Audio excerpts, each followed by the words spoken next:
Hi, panibagong araw na naman sa ating lahat.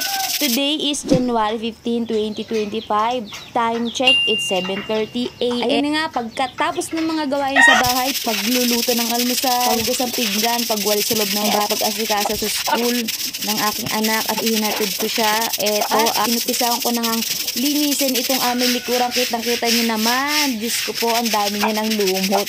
So talagang kailangan na linisin kasi baka tayo madisgrasya at madulas pa rito.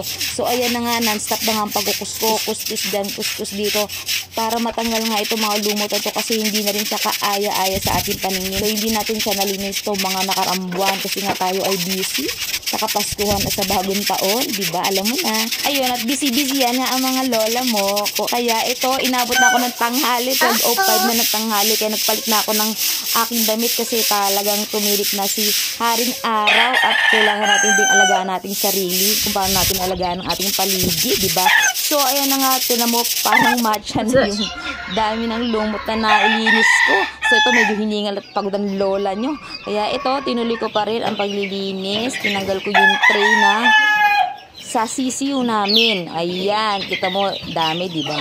So, ito, tuyo naman siya. So, nilagay ko siya sa sako para hindi siya magkalat. Alam mo na, nasa residential area tayo. So, yung mga kapitbahay natin nakakaya naman pag nangamoy at sumingaw-pilangaw ang ating area.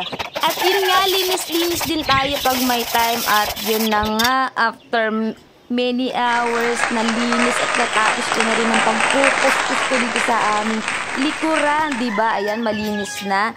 Maaliwalas na siya sa paningin. Wow! Diba? So, ayan. Thank you for watching. Please po, paki-follow na rin po ako. Like and share my videos. Bye-bye!